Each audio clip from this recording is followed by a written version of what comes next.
Hey everyone, welcome back to another episode of the Wandering Road podcast. I'm your host Chris, alongside my co-host Dean, and for today's episode, we are going to be talking about the exorcism of Michael Taylor, another case of potentially an exorcism going wrong.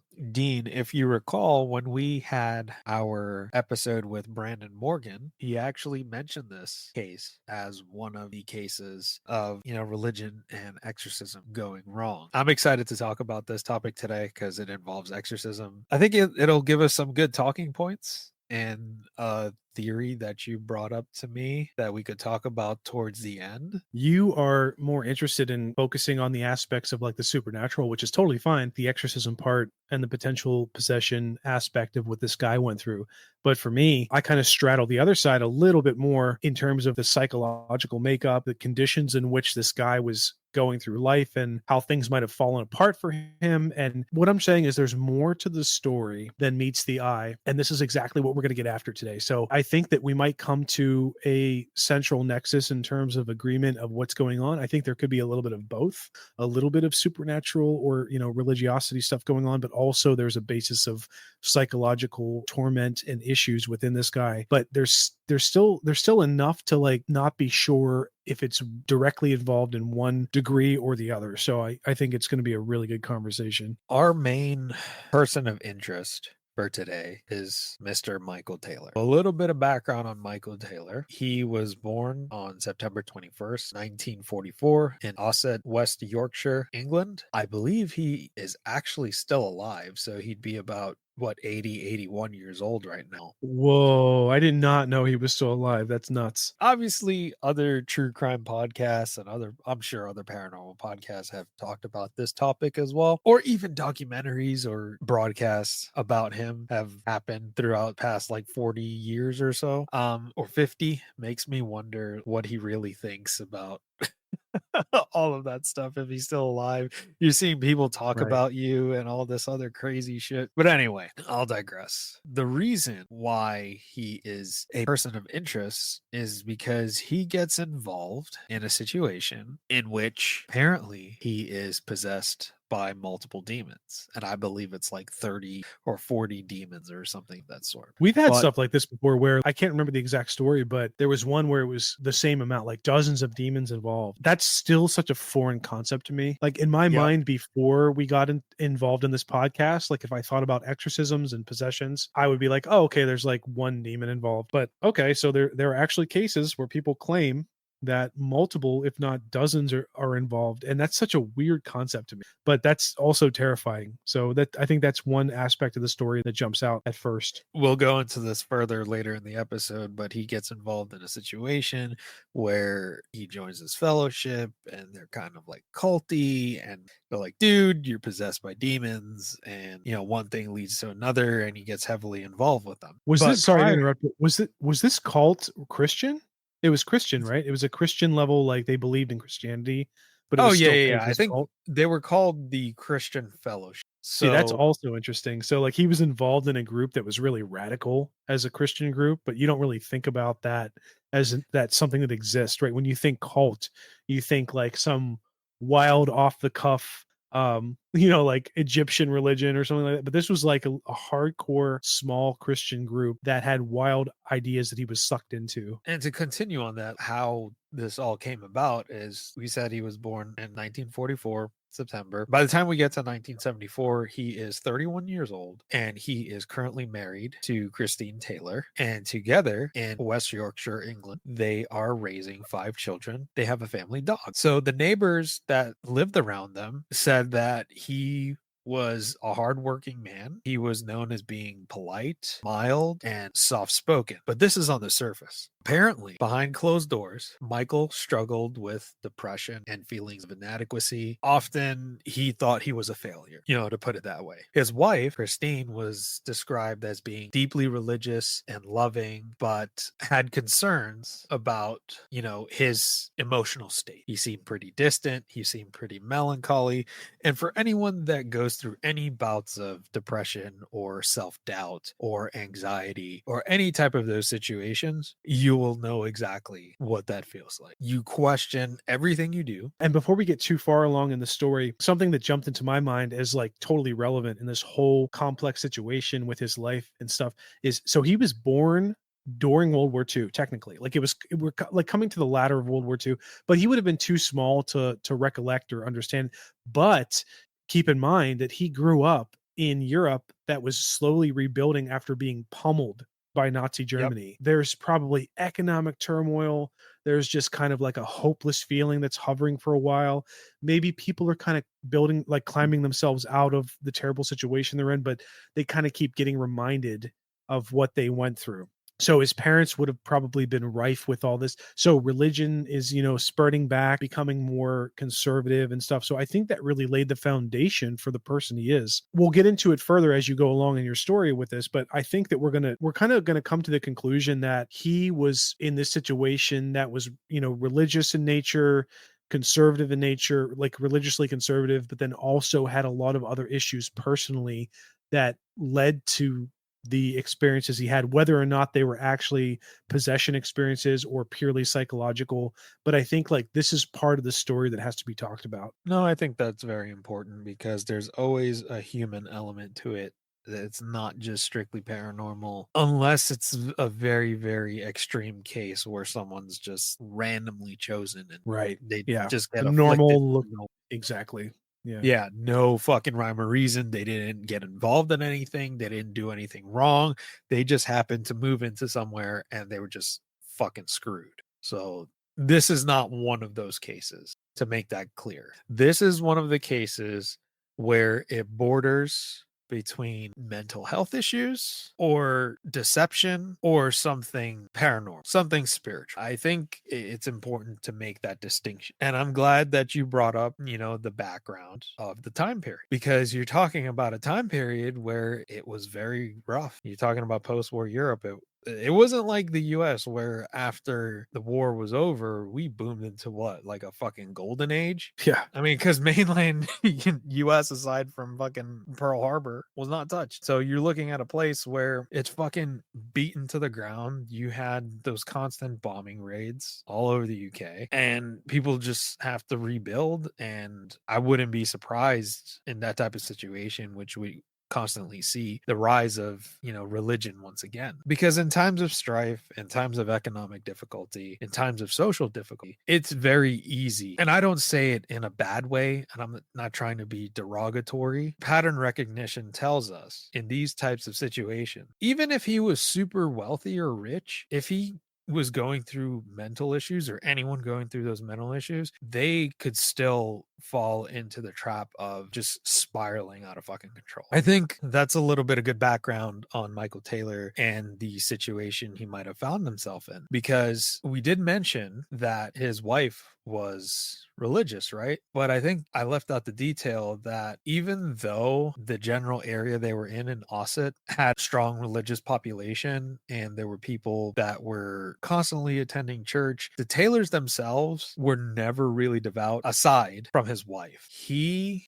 himself wasn't really religious. They were, at least in the beginning, right? Yeah, at least in the beginning. In the beginning, they were not religious whatsoever. Well, him in particular, Michael in particular. His wife, on the other hand, was religious. In his periods of depression, they thought that spiritual intervention would be something that could benefit. In my mind, this is where the story transitions to the most interesting parts. In my research, I came across this blurb, right? And I don't want to read it word for word, but I'm just going to give you the gist of it. So for Michael as an adult, that sticks out the most to me is a couple aspects that I want to address before we go further. So first of all, he was a butcher, right? If you're a butcher and you get to that headspace of cutting up animals and seeing blood every day, most of the butchers that exist in this world are fine. You have your own beliefs about animals and consumption and meat and all this stuff. It's not a big deal. There's no judgment there.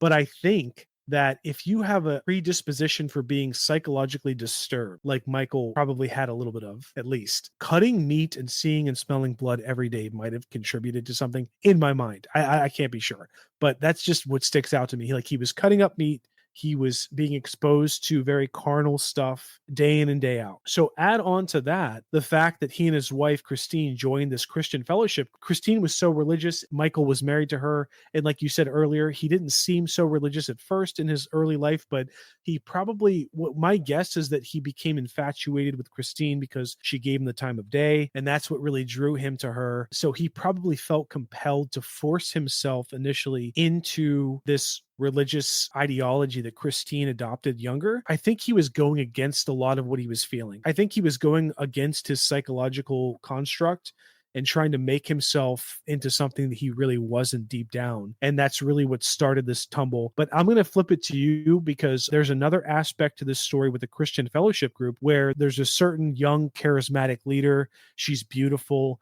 And there's some issues between Michael and this woman named Marie Robinson. Before I go on to Marie, just to kind of piggyback off of what you were saying with his dynamic with his wife, his relationship with his wife, and thinking that, okay, maybe if I adopted more of the same line of thinking she had with the religious and the spirituality, this may help me. Yes, exactly. I think the situation psychologically is that he had some deep, for lack of a better term, demons, whether or not they were real demons or not. He had this carnalism deep down in him that he had a hard time suppressing. And I think he wanted to be better. I think he wanted to make himself better and like live a happier life. And so he gravitated toward Christine because she was more pure. Even after they got married and they were together for a while, his carnal desires surfaced and his psychological issues surfaced. He really wanted to just fuck anything.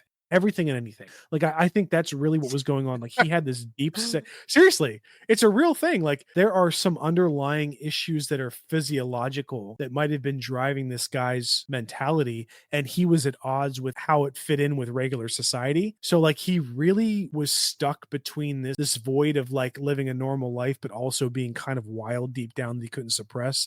So what I'm saying is, I think that Marie Robinson, being young, beautiful, confident, even if she believed in Christianity, she was still like a beacon of carnal desire for him that he could not suppress. And I think it's why he found himself in the situation that he did, that we'll talk about, where like, you know, he approached her and whatnot. But that's just what I'm thinking. I'm glad you brought it up from that perspective. All right, so let's introduce Marie Robinson, who you already mentioned a couple times. Marie was the leader of a local prayer group known as the Christian Fellowship. And as part of this prayer group, they promised that they were able to heal emotional and spiritual wounds. Marie was known to be a charismatic woman, and she presented herself as having divine gifts in which she claimed to be able to hear the voice of God. And she also claimed that she was able to cast out evil from those that were suffering. So what do we have here? We have a charismatic person. She's young at the time. She is 21 years old. She is beautiful. She is claiming to be able to hear the voice of God. She is claiming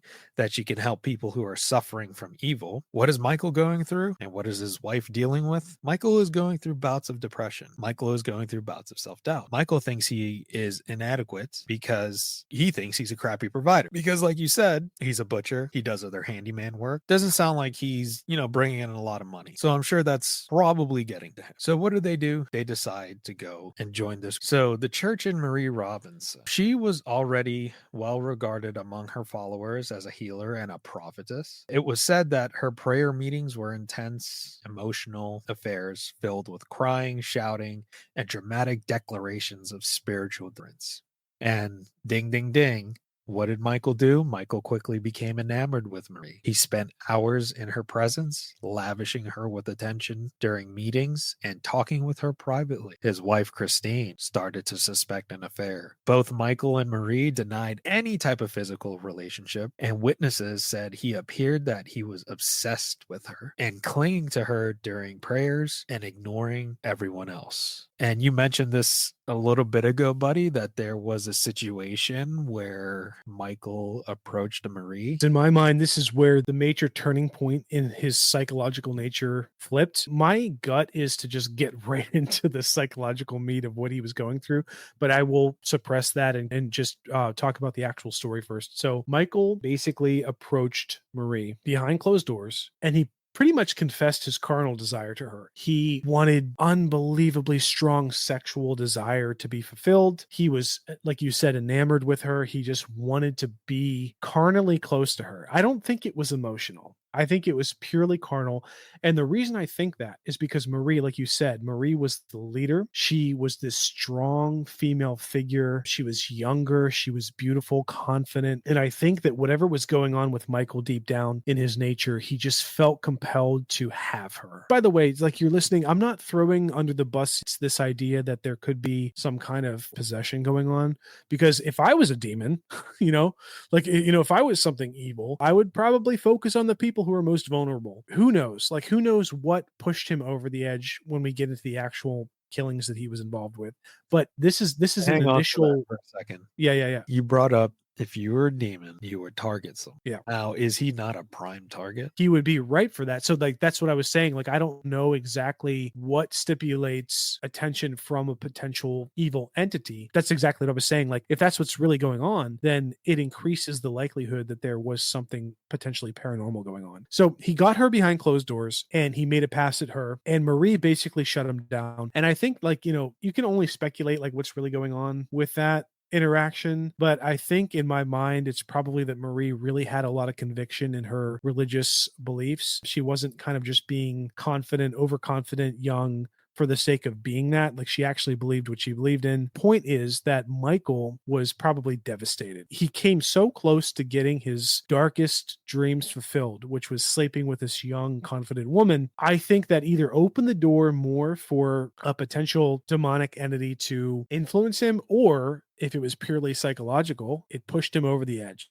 and he just could not psychologically work with what he had, and he had nothing. I think Marie was his last hope to fulfill his fantasy and feel okay. That was shut out, and then he was just basically trapped in his situation. So I'll flip it back to you. And the last thing that I'll mention about this interaction between Marie and Michael, everything came out into the open. Marie let his wife know, let the whole congregation know about this past, this advance of Michael towards her sexual in nature. And of course, in a Christian group, that's a big no-no, right? So Right. What's interesting is that, but he was shortly thereafter absolved by the group, meaning that he was forgiven. You're correct about his approach and letting her know like he was into her, and she's like, no dude, like I'm not into you, this is weird, don't do that. In the summer of 1974, his wife confronts him in front of the group about this situation. She accused him of being too close to Marie, and then Michael snapped. He lashed out at both of them, spewing curses at them, accusing Marie of being evil and manipulating him.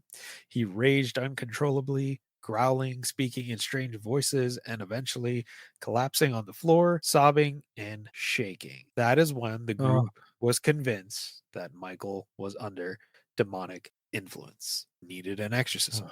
But wait, there is more. Michael would claim that he felt an evil influence cast a shadow over him. I spent some time trying to find newspaper articles or something of that sort, any type of archival information on this case. Have a little bit of luck. Sometimes I don't. But I was able to come across a part of Marie Robinson's testimony, basically stating about Michael's state of what he looked like when he had those fits of possession or whatever you want to call them. Now, what really sucks is that we were talking about this earlier, dude. We were looking through some of the National Archives and the case files for this. In the archives, this is the UK archives, the national discovery.nationalarchives.gov.uk. Michael Taylor, murder of Christine Taylor on 6th of October 1974 at Ossett, West Yorkshire. This record is locked until January 1st, 2069. You could submit an FOI request, but I don't think submitting a request for a podcast would be acceptable. They're like, oh yeah, sure, here you go, man. Here, take a look at this. Listen, I have a really important important thing. As I eat this cheeseburger, I have to get the information. They probably get shit like that all the time. That's all. Yeah, I would not be fucking surprised. What really sucks is that this case is super interesting. Oh man, if I could get a hold of those court transcripts, that would be so fucking fascinating to actually hear what they said. I did find this little snippet. Now, maybe this comes from her apparently her testimony about Michael. I quote, this is what Marie Robinson said. I suddenly glanced at Mike and his whole feature changed. He looked almost bestial. He kept looking at me and there was a really wild look in his eyes. I started screaming at him out of fear. I started speaking in tongues. Michael also screamed at me in tongues. I was on the verge of death and I seemed to come to my senses. I knew that only the name of Jesus would save. And I just started saying over and over again, Jesus. When Christine heard me calling on the name of Jesus, she started saying it too. And I believe firmly that it was only by calling on his name that I was not killed. So this would be in regards to that incident where they confronted him and was like, dude, what the fuck? Like, why are you trying to fuck our pastor? Like, this is not going to fly. You know, his wife is like, what the hell is wrong with you? You're here to get help, not try to bang Marie. Like, just get your Yeah. shit together. And he like goes, "Blah," like he Yeah. goes fucking nuts. Now, this is when everyone in the group is like, oh my God, he's possessed by demons. But I'm going to take a step back before we go into the exorcism. We just can't help ourselves because, you know, we're analytical. To me, this is a dude that was caught and didn't know what the fuck to do. And he acted like a complete fucking maniac. He's like, okay, I'm in a situation where all these people like believe in this shit. I was never religious. I'm just here to maybe try to get some help. Maybe it'll work for me. I don't know what the fuck to do. So I'm going to freak the fuck out. Listen, I understand that point of view. I understand that that's the go. When you and I take part in a normal degree of society, right? We're not like overly religious. We're not cloistered away from other people. Like we're very much engaged in what is considered the majority of society. And there are plenty of people in this world who take advantage of other people. That's our main go-to, right? We think that like every single person who is doing something bad or wrong or against somebody else physically, violently, our go-to is that they know what they're doing and they're choosing actively in that moment to trick somebody or do something that makes it seem like they're going to get away with it. In reality, they know what they're doing and they're going to get away with it. I think there are plenty of people out there like that who are smart enough to be like that. But based off of this story so far, I really do think that this guy, Michael, I think that he was struggling deeply for years, stuck between trying to be something he wanted to be and something he couldn't avoid being. In my mind, I don't think he made the decision, I'm going to trick all these people. I'm going to do something to get away with this. I think he really wanted to find an answer and an out that wasn't his fault. And he therefore went straight to that religious behavior. What I'm not saying is that absolves him completely because, you know, I don't know what degree falls on people with psychological disorder to actually get help themselves. It especially depends on the time, right? Like nowadays, I feel like you could totally play the psychological card, be like, hey, I need to go talk to a psychiatrist. I'm having issues. I think nowadays it might be a little bit easier for someone to go do that without having too much negative concentration placed on you societally. But back then in the 70s, you didn't have that option. You couldn't just say, like, I'm having issues. I need to go see a psychiatrist. You had to fucking fight deep down to make sure that you survived. And I think that that added to the negative psychological state that he was going through. So again, just to clarify, I'm not absolving him of the murders. I'm not saying it's normal for him to behave like this and like he should have tried harder, but I think it was probably much harder for him back then in the time period he lived in to make the right decision. That's all I'll say about that. All right, Forrest Gump. That's all I have to say about That's all I got to say about that. Peas and carrots. I know. All right. So the next phase in this story is the exorcism. So the group is like, dude, you're fucking possessed. We got to get you help. He's like, yeah, I'm possessed. I got to get some help. His wife is like, okay, let's go get some help. In come in two ministers, Father Peter Vincent and Reverend Raymond Smith, who were the ones that conducted the ritual. So on the night of October 5th, 1974, Michael was brought to the St. Thomas Church in Gobber. The exorcism began around 10 o'clock at night. For over 7 hours. They performed the exorcism, in which Damn, he wrote 7 7 hours? fucking hours. 7 hours. Jeez. I did Dude, not know that's like that. a Wow. full-time day of work. Yeah.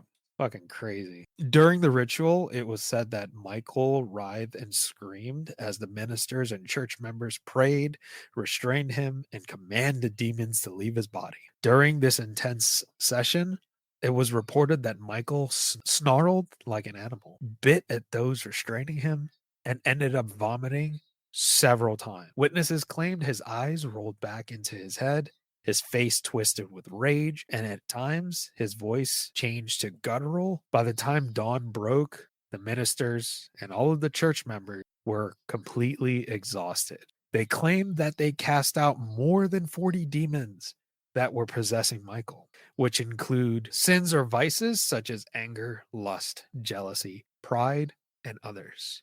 But they warned Michael 2 demons still remained in him: the demons of murder and insanity. Okay. Too physically and spiritually spent to continue. They told Michael to go home, get some rest, and they'll finish the next day. So Michael Sorry. was sent home. Yeah, go ahead. Sorry. Did they say the names of these demons? Are there actually demons of murder? No. Like, okay. No, they probably do have names. Okay. You don't have to look it up. I'm just curious. No. That's just something that passed my mind. It's like, we've been going really hard today. Like, you got a couple of demons in your life. There's, murder and whatever, sex and lust. We'll get them tomorrow. Not a big deal. And like, I just, you know what I mean? They had to like keep it going a little bit. I know that's really dark, and I'm not saying that's what happened, but that in my mind, comically, that's really funny. The idea, like, we'll get them later. Don't worry. Yeah. No, no, I get it, man. I get your point. I get where you're coming from, because they're like, okay, we casted out 40 demons. What are their names? Don't worry about it. We just casted them out. We can't say their names because they'll come back. Like, I'm not trying to be a dick. Do you have that $50 deposit? I know. Yeah. $50 deposit. Oh, man. Oh, people are shit sometimes. Man. Trust me. Yeah. Oh, by the way, just for an awareness of people listening, and I think this is personally fascinating. In December 26, 1973, do you know the significance of that date, Chris? I have to ask you. What's the significance of December 26, 1973? I don't know. December 26 is always Boxing Day. So interesting. Okay. You know what came out? Okay, I'll give you a hint. What movie came out on December 26, 1970? Don't look it up. You cheater. Cheater! I see him typing. Let's see. Exorcist. The Exorcist came out on December 26, 1973. 6 months before Mr.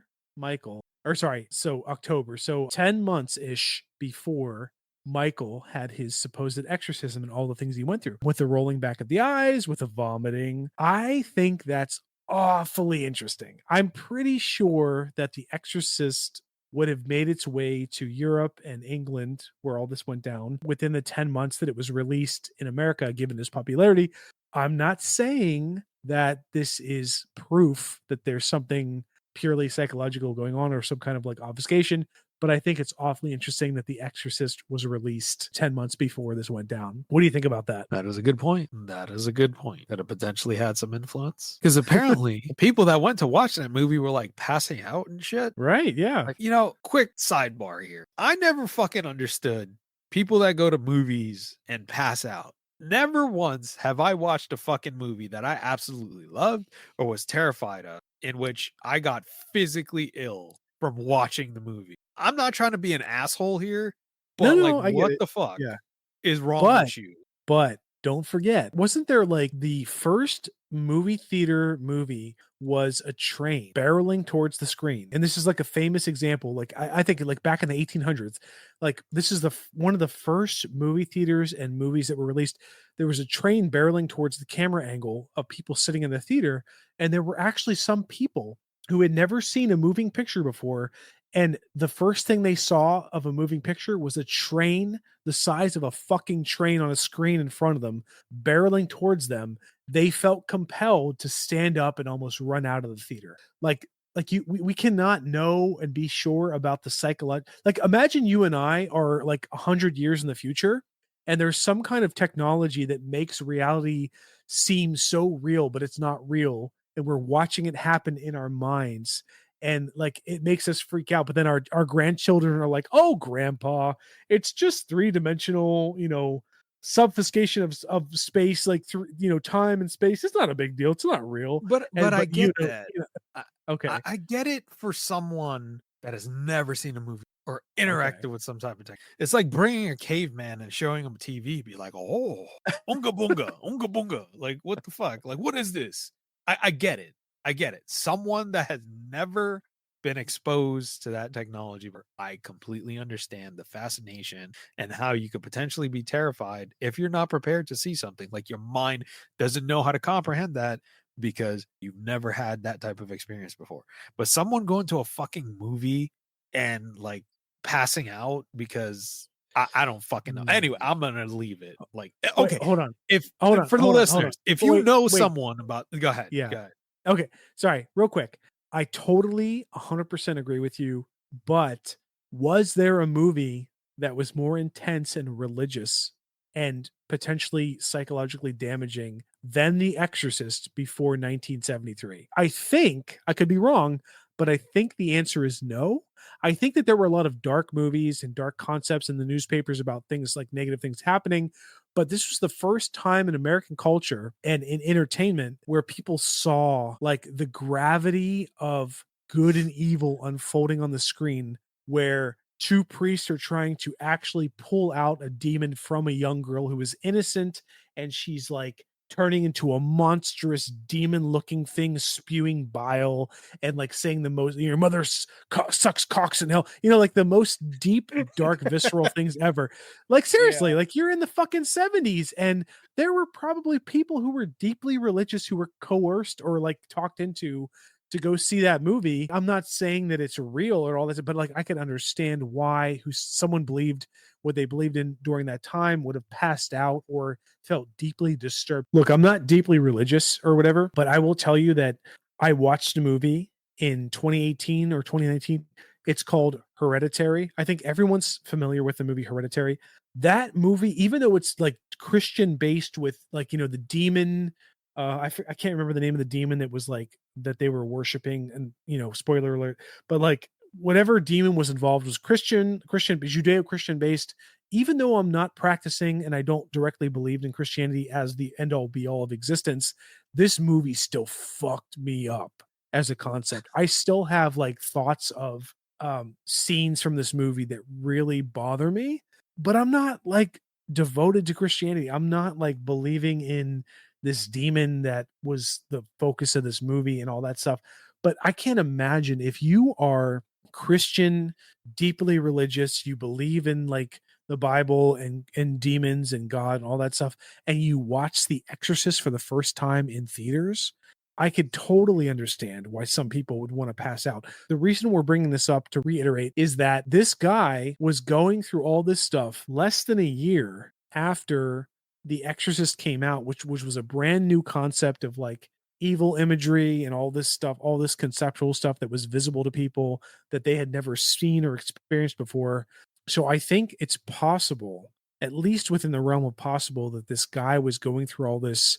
He was at least somewhat influenced, if not the whole group was somewhat influenced by the concept of The Exorcist. And yeah, so I know I went on a rant, but I'll drop it there. No, you're fine. And while you're doing that, I just did a quick search.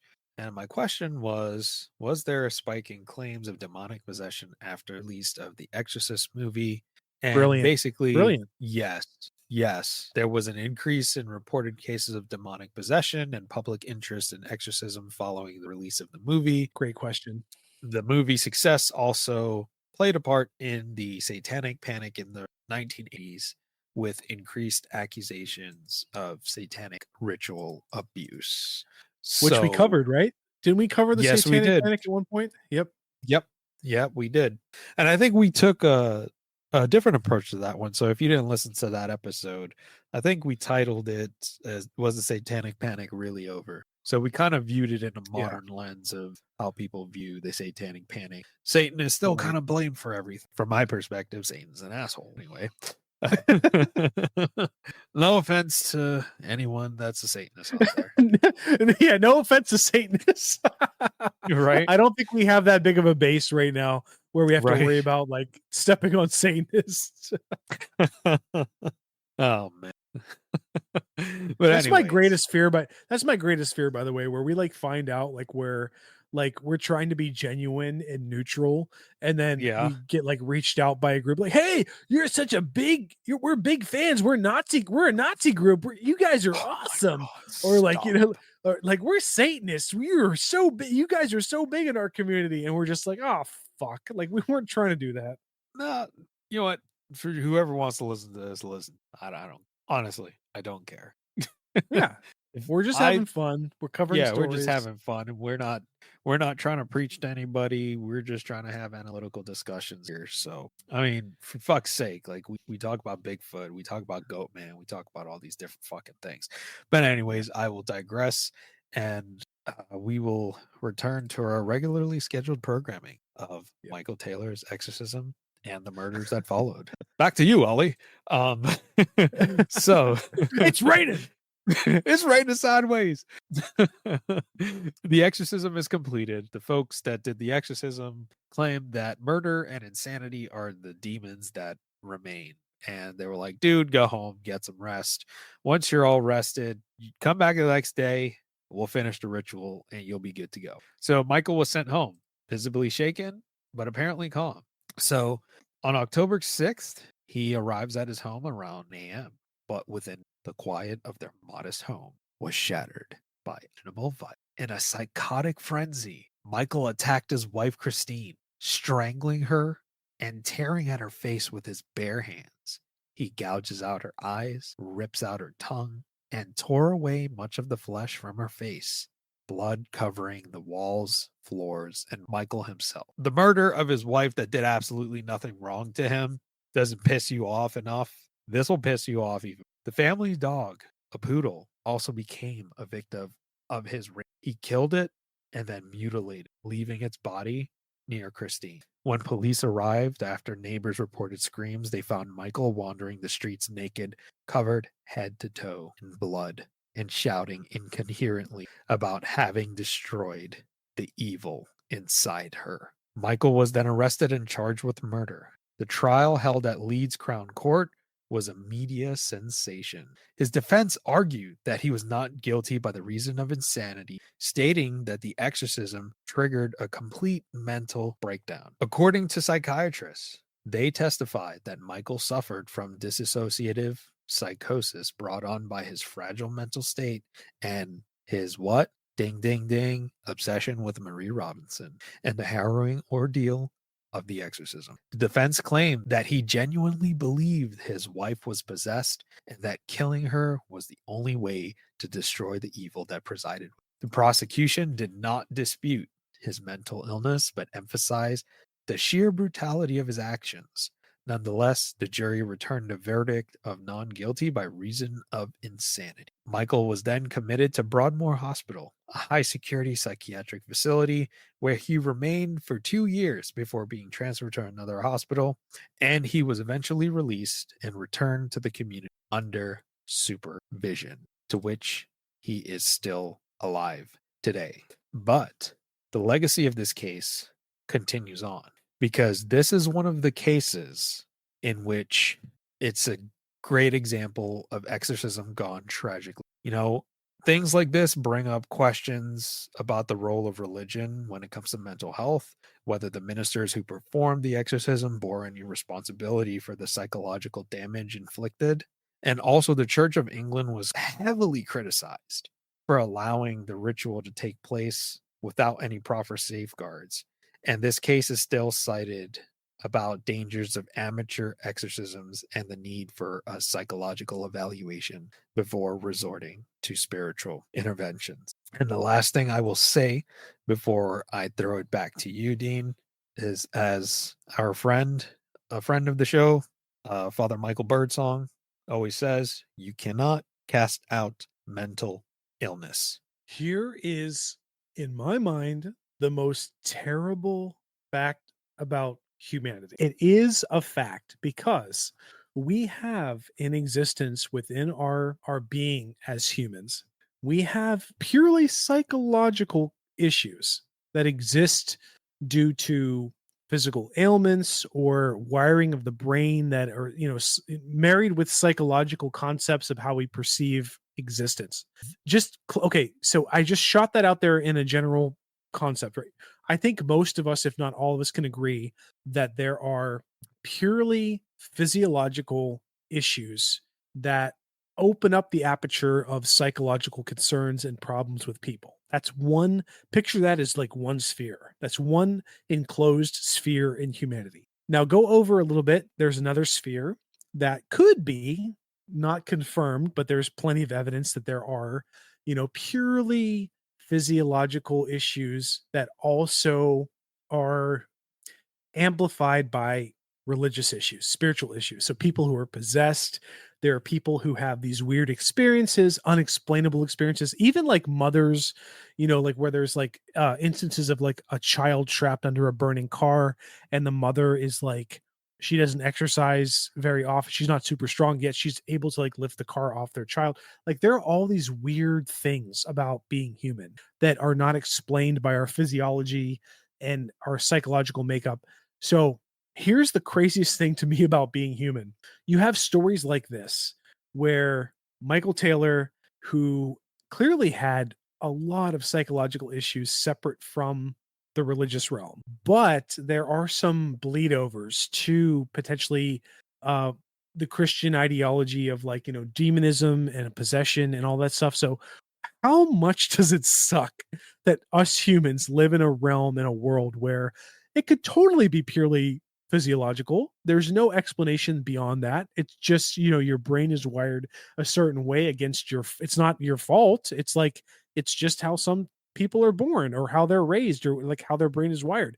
But at the same time, there are these cases and instances that are unexplainable that touch the religious realm, that there's something, paranormal going on, whatever you could possibly imagine that's outside our physical realm of our world of three-dimensional space. So it fucking sucks to me in my mind that there could be both. Why isn't that just one or the other? Why is it not just purely psychosomatic? We could totally address it.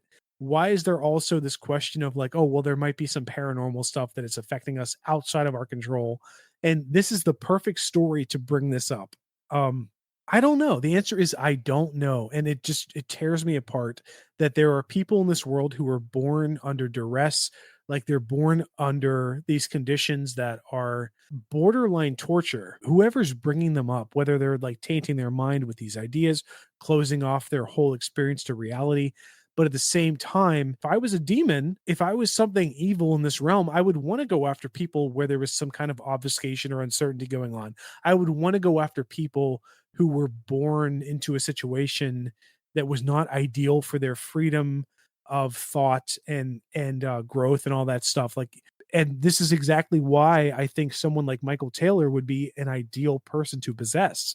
So at the end of the day, like, I don't know if Michael Taylor was purely a psychological case where he was just going through the worst life you could possibly imagine, where he had all these desires and he was really trying to find a way out through religion. But at the end of the day, like, his psychosomatic nature was too strong. That's totally possible. But it's also equally possible that some evil entity, whether it's Christian or otherwise, or like, an alien, who fucking knows, focused on him as meat, like fresh meat to take advantage of. And who knows, man? Like, what I want to bring up before I wrap it up is like, I surreptitiously came across this idea that I find fascinating. I don't know if people listening have ever heard of this. Chris, you never heard of this before. It's called Jerusalem syndrome. And Jerusalem syndrome is apparently a rare psychiatric phenomena it's not really identified as a very distinct diagnosis in the psychological realm, but it's also kind of seen as like something that exists, where there are like 20 to 50 cases per year. So if you have somebody who's very religious, they spend their whole life chasing Christianity and religion in their bubble. Let's say like Southern Baptists. They're not going after money. They're not trying to make a lot of good living for themselves. They're just focusing on religion, but they scrape and save all this money to go to Jerusalem, which in their mind is the Holy Land where Jesus walked. And Jesus is the one concept of reality that they want to focus on. So therefore, if they go to Jerusalem, they're following in the footsteps of their actual God. But when they get to Jerusalem, after scrimping and saving and spending all of their savings on the plane trip and the hotel in Jerusalem, they get there and they're like, their mind is just devastated because Jerusalem is a modern society.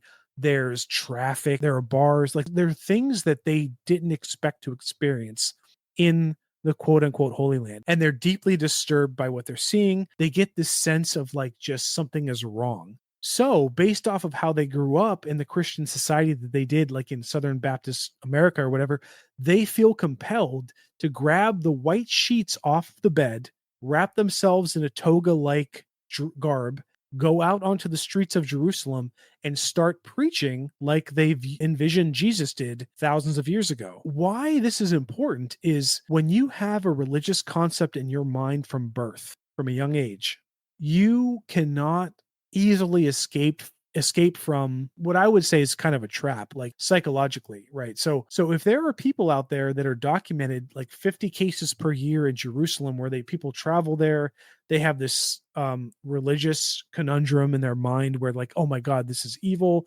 I need to do something. But it's something that just that is naturally occurring across people who don't know each other.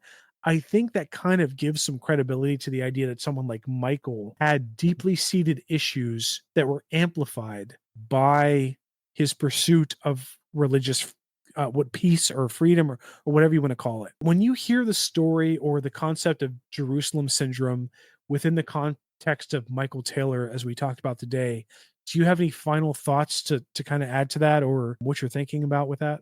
So Jerusalem syndrome is interesting. It's an interesting syndrome, and I think you explained it very well, so I won't rehash any of that. I think in the case of Michael Taylor, I'm a little torn in between is it actually Jerusalem syndrome or if it's something else.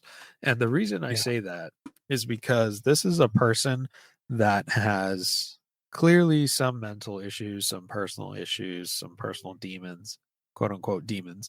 With Michael Taylor, I don't think this was a case of Jerusalem syndrome. If anything, it might be a case of Jerusalem syndrome for his wife. That didn't seem to happen because neither of them exhibited, well, to me personally, I don't think they exhibited any of those symptoms with Jerusalem syndrome. But I do think there are certain cases, like you said, in which that does happen. I think with Michael Taylor, I think he was already suffering mentally. 100%. Yeah, totally agree. And I could see your call for, Jerusalem syndrome. I don't think being exposed to the church is what sent him over the edge. I think that whether he was involved in a church or not, he would have went over the edge at some point. Sure. Yeah, I can see that. Yeah. Since he wasn't religious, according to our research, he wasn't a religious person. His wife was the religious one. So I think there's cases for both. You could say that, okay, he had Jerusalem syndrome because of, being exposed to the church, exorcism pushed him over the edge.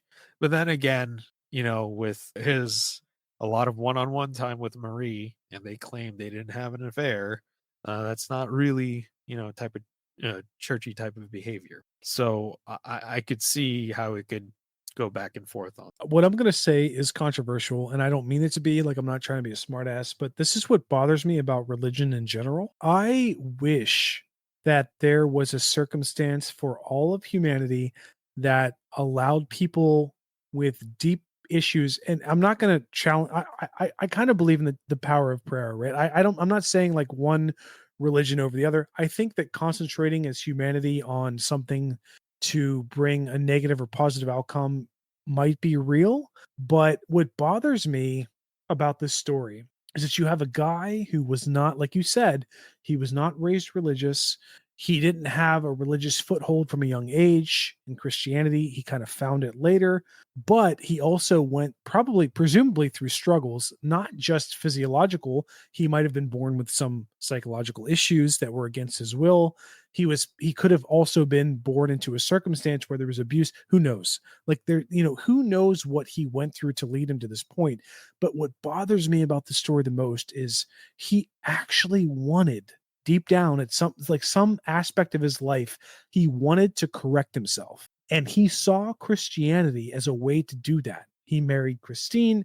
Like, he looked for solace in this religious group, however he fell into it. Deep down, he wanted to escape the torment that he had been holding on to for his entire life, even from a young age, that was not his fault. Direct. So this is what bothers me about the concept of organized, focused religion, is there are people who fall through the cracks against their will, and things just get incrementally worse. And even if you say, like, well, okay, like maybe evil, if evil exists in its carnal form in religion, focused on him from a young age, I'm not absolving him again from killing his wife and the dog. But what I'm saying is that there are people in this world who carry greater weights than other people do. It just bothers me that that's the fact. Like, not everybody starts from the same starting line. Not everybody starts from the same perspective of carrying whatever weight they're carrying. Some people start their line carrying 5 pounds.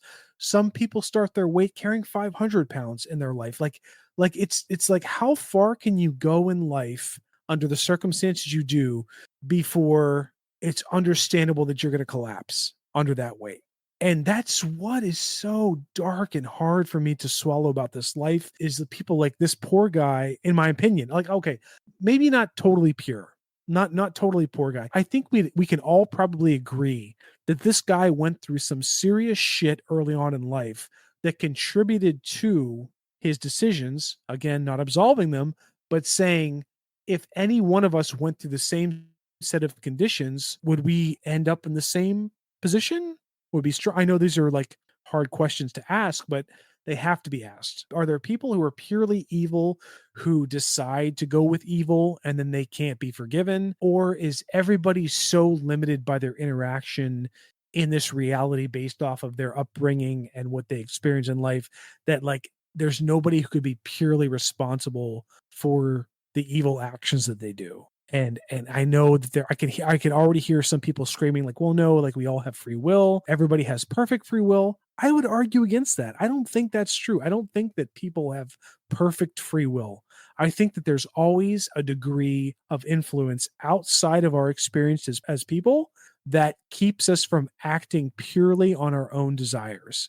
And so that's why, to me, this story, regardless of whether or not it was purely psychosomatic or religious or in between, even both, like, it's just sad because it wasn't the direct fault of any one person involved. It was just a series of circumstances that led to this really unfortunate event. So I'll close it off there. One thing I'll add is, with this story of Michael Taylor, I think you said it best. It forces us to confront the uncomfortable question of, was this the work of evil spirits, a fragile mind pushed beyond its limits by fervent belief and misguided rituals? Whatever the answer, the tragedy that occurred on that October morning left a stain on everyone involved, and it's a chilling reminder to all of us on how thin the line between faith and madness can be. Thanks for tuning into today's episode of The Wandering Road. You can find us on Apple, Google, Spotify, and most podcast platforms. Be sure to subscribe and share. Also, don't forget to give a follow on Instagram at twroadpodcast and follow my TikTok at twrpodcast. Take care, and I'll catch you on the next one.